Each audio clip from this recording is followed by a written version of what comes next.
नेपाल। हिमालय की गोद में बसा नेपाल सदियों से दुनिया का ध्यान अपनी ओर खींचता रहा है। विश्व की 10 सबसे ऊंची पर्वत चोटियों में से 8 नेपाल में स्थित है। यही वजह है कि नेपाल पर्वतारोहियों और रोमांच की इच्छा रखने वालों के लिए स्वर्ग है। लेकिन नेपाल में एक ऐसा प्रांत है जो आपकी आत्मा को झंझोड़ कर रख देगा, और यह प्रांत है काभ्रे, जिसे किडनी वैली भी कहा जाता है। काभ्रे वो जगह है जिसके बारे में जानकर शायद आपका विश्वास मानवता से उठ जाएगा।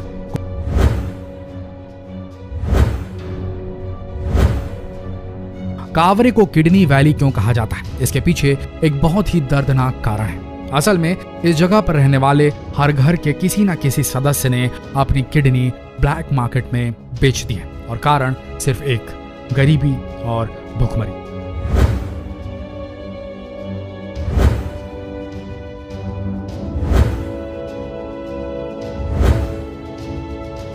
इस इलाके में इतनी भुखमरी है कि लोगों को अपनी किडनियां बेचनी पड़ रही हैं, लेकिन यही इलाका किडनी के दलालों के लिए किसी सोने की खान से कम नहीं। यहाँ पर लगभग हर किसी ने अपनी किडनी भुखमरी और पैसों की कमी के कारण बेच दी है। इनमें से एक व्यक्ति का यह कहना है कि जब उसने अपनी किडनी बेची तब वो अपने हाथ और पैर हिला ही नहीं पा रहा था, और ना ही वो चलने फिरने के लायक बचा था। इस इलाके में किडनी का गोरख धंधा करने वाले दलाल बहुत ही सक्रिय है। यहाँ पर एक तो भुखमरी और दूसरा यहाँ पर शिक्षा का नामो निशान नहीं, इसलिए यहाँ पर दलाल इन भोले भाले लोगों को आसानी से बेवकूफ बना लेते हैं।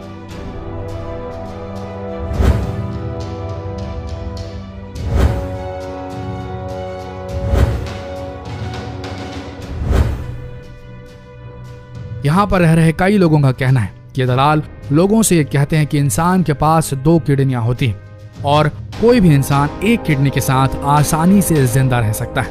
कई बार तो ये लोग इनसे ये भी कहते हैं कि किडनियां फिर से फलों की तरह उग जाती है, इसलिए उन्हें निकालने में कोई हर्ज नहीं है। बस कुछ इसी तरह का प्रलोभन देकर ये दलाल इन लोगों की किडनियों को निकालकर अच्छा खासा पैसा कमाते हैं।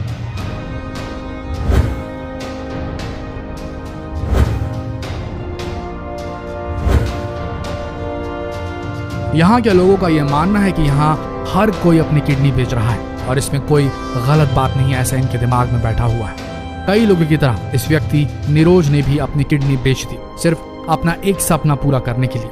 नीरोज बचपन से ही एक मशहूर गायक बनना चाहते थे और अपना एल्बम रिकॉर्ड करने के लिए उन्हें पैसों की जरूरत थी। जब वो 16 साल के थे तब उन्होंने अपनी किडनी बेच दी, लेकिन यहाँ उनके साथ धोखा हुआ। किडनी बिकवाने वाले दलाल से उनका सौदा $1000 में तय हुआ, लेकिन जब उनकी किडनी निकाल ली गई तब उन्हें सिर्फ $500 ही मिले, यानी कि मात्र 30 से 35 हजार।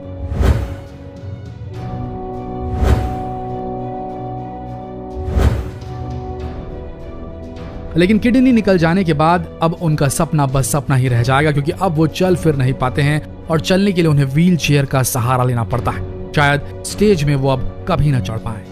नीरोज की तरह सीता माया ने भी अपनी किडनी बेच दी थी। सीता माया की शादी 2 बार हुई, लेकिन घरेलू हिंसा के कारण उन्होंने अपने दूसरे पति को भी छोड़ दिया। सीता माया का कहना था कि उनके पति उनके साथ बहुत मारपीट किया करते थे, इसलिए ये सब उनके लिए बर्दाश्त के बाहर हो गया था, और इसी वजह से उन्होंने अपने दूसरे पति को भी छोड़ दिया। उनके रिश्तेदारों ने उनसे कहा कि वो उन्हें काठमांडू में नौकरी दिला देंगे, इसलिए वो सब कुछ छोड़कर काठमांडू चली गई। वहां पहुंचकर उन्हें पता चला कि कोई शख्स है जिसे किडनी की जरूरत है, वरना वो मर जाएगा। इसलिए उन्होंने अपनी किडनी उसे दे दी और उसके बदले उन्हें $1500 मिले, यानी कि करीब 1 लाख रुपया। इस पैसे से उन्होंने अपना नया घर बनवाने की सोची। इस बीच सीता माया को उनका नया जीवन साथी मिल गया था, लेकिन उन्होंने भी अपनी किडनी बेच दी थी। सीता माया अपने नए प्यार के साथ घर बनवा रही थी, लेकिन तभी नेपाल में एक बहुत बड़ा भूकंप आया और उनका सपना चूर-चूर हो गया। आज भी उनका सपना सपना ही रह गया है। सरकार ने इस पर उनकी कोई मदद नहीं की। जब कहीं से मदद नहीं मिली तो सीता माया ने एक छोटा सा झोपड़ा किराए पर ले लिया। अब आपको एक ऐसे शख्स से मिलवाते हैं जिनका नाम है पैल्डेन। पैल्डेन हर रोज मौत के करीब पहुंचते जा रहे हैं, क्योंकि उनकी किडनियां फेल होती जा रही हैं और अब उन्हें जल्द से जल्द किडनियों की जरूरत है। पैल्डेन का कहना है कि उन्होंने कई लोगों से मुलाकात की कि उन्हें कोई अपनी किडनी बेच दे, लेकिन उन्हें अब तक कोई नहीं मिला। वो ये बात भी अच्छी तरह से जानते हैं कि किडनी ना ही आसानी से मिलती है और ना ही सस्ती होती है। उनके जिंदा बचने का एक ही रास्ता है कि उन्हें कोई डोनर मिल जाए।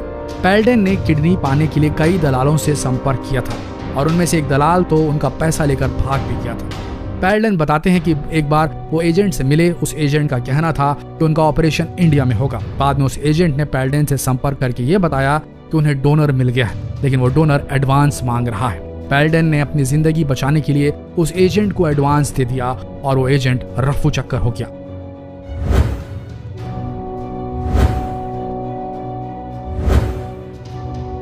दलाल इसी तरह डोनर्स को भी बेवकूफ निकलवा लेते हैं कि उनकी किडनी फिर से उग जाएगी, लेकिन सबको ये बात पता है कि किडनी कभी वापस नहीं उग पाती।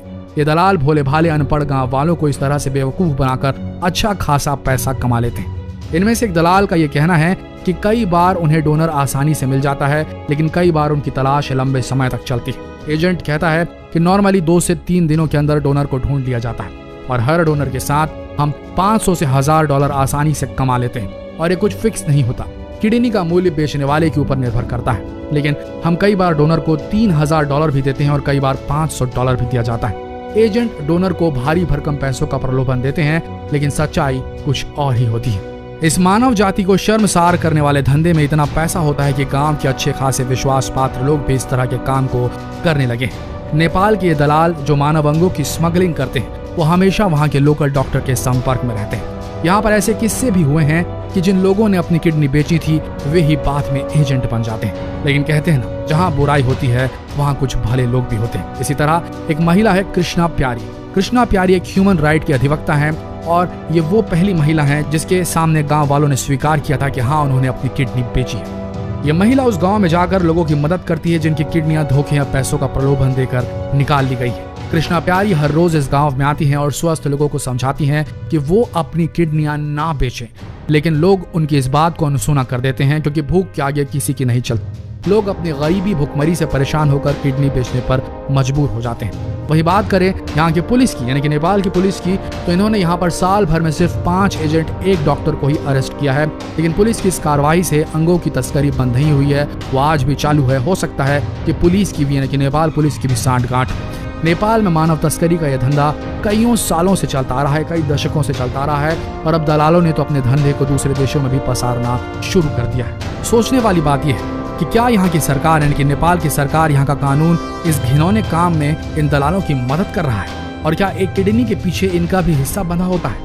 आज 21वीं सदी में जहाँ कानून को सर्वोपरि माना गया है, वहाँ सिर्फ चंद पैसों की खातिर इंसान को नोच रहा है और ऐसा लगता है कि शायद इस धरती से इंसानियत अब खत्म हो चुकी है। दोस्तों, इस वीडियो को जितना हो सके शेयर करें ताकि ये वीडियो उन कानों तक पहुंच सके जो शायद इन्हें न्याय दिला सके। ये था नेपाल का काला सच, नेपाल की किडनी वैली की काली हकीकत। जितना हो सके इस वीडियो को शेयर करें। मिलते हैं अगले वीडियो में, तब तक के लिए इस वीडियो के अंत तक बने रहने के लिए आप सबका धन्यवाद।